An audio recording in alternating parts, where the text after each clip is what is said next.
La nouvelle Fiat 500, c'est à peu près la même qu'avant, sauf qu'elle est complètement différente. Et pour cause, c'est désormais une voiture électrique. Alors, on peut s'imaginer que Fiat a repris la même voiture en lui implantant juste entre les roues avant un moteur électrique, mais non, ce serait beaucoup trop simple. C'est une voiture entièrement nouvelle qui repose d'ailleurs sur un nouveau châssis et donc qui change aussi en termes de dimension. Elle prend 6 cm en largeur et 6 aussi en longueur, ce qui en fait donc une voiture de 3,63 m. C'est toutefois seulement 2 cm de plus en longueur qu'une Renault Twingo. Qui dit voiture électrique dit voiture silencieuse, alors évidemment à l'arrêt, mais aussi lorsqu'on accélère. Jusqu'ici, rien de très surprenant, quoique il y a quelque chose qui est assez amusant, c'est lorsqu'on s'élance pour la première fois, au lieu d'émettre juste un petit bruit sonore comme ça pour alerter les piétons, la voiture lance une musique typiquement italienne. Alors c'est sympa, mais c'est pas ça qui compte. Ce qui est intéressant avec cette voiture, c'est que, je vous l'ai dit, elle est très compacte, donc elle est clairement destinée à une utilisation urbaine. Et malgré tout, elle offre une vraie autonomie, c'est 320 km selon le cycle WLTP, ce qui veut dire qu'effectivement en ville, on pourra vraiment parcourir une telle distance. Et en revanche, en utilisant la voiture sur le réseau secondaire, sur des routes limitées à 80 par exemple, et éventuellement en passant un petit peu aussi sur des voies rapides, on pourra assez facilement parcourir 250 km avec cette voiture, ce qui lui offre évidemment une certaine polyvalence. Sauf que autant d'autonomie pour une utilisation exclusivement urbaine, finalement, c'est loin d'être indispensable. C'est pour ça que celle-ci, on ne l'a pas encore laissée. Mais Fiat va proposer une voiture qu'on pourra essayer dès le printemps prochain avec une batterie nettement moins grosse. Pour le coup, ce sera à peu près 23 kWh de capacité. Et elle offrira 185 km selon le cycle d'homologation WLTP.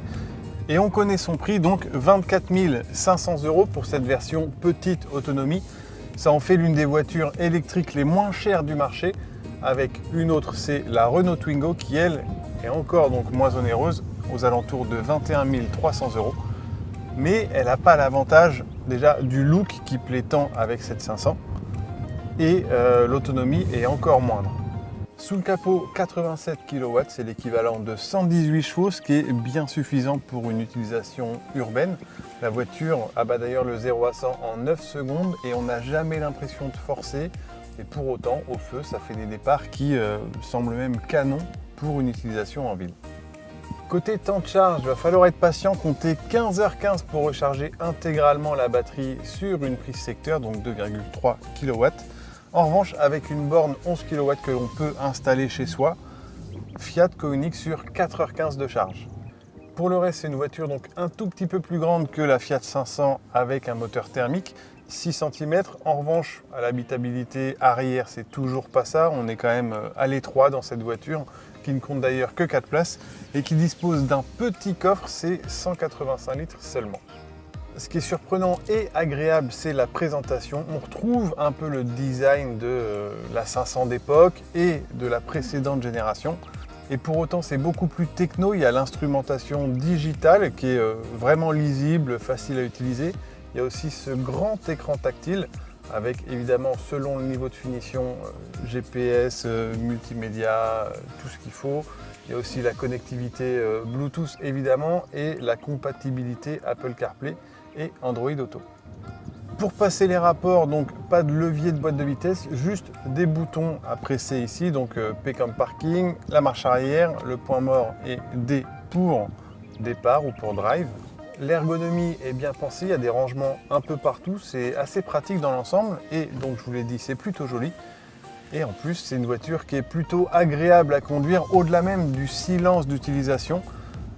C'est un petit peu ferme en suspension, mais c'est très maniable. L'assistance de direction offre une légèreté et ça donne un sentiment d'agilité qui est vraiment agréable pour la ville.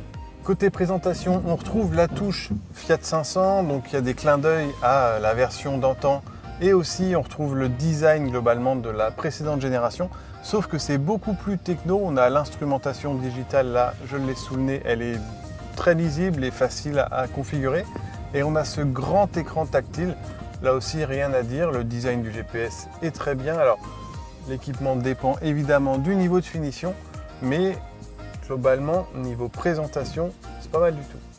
Enfin, pour conclure, côté finance, cette version avec une batterie de 42 kWh, donc plus de 300 km d'autonomie, je vous l'ai dit, débute à partir de 27 500 €.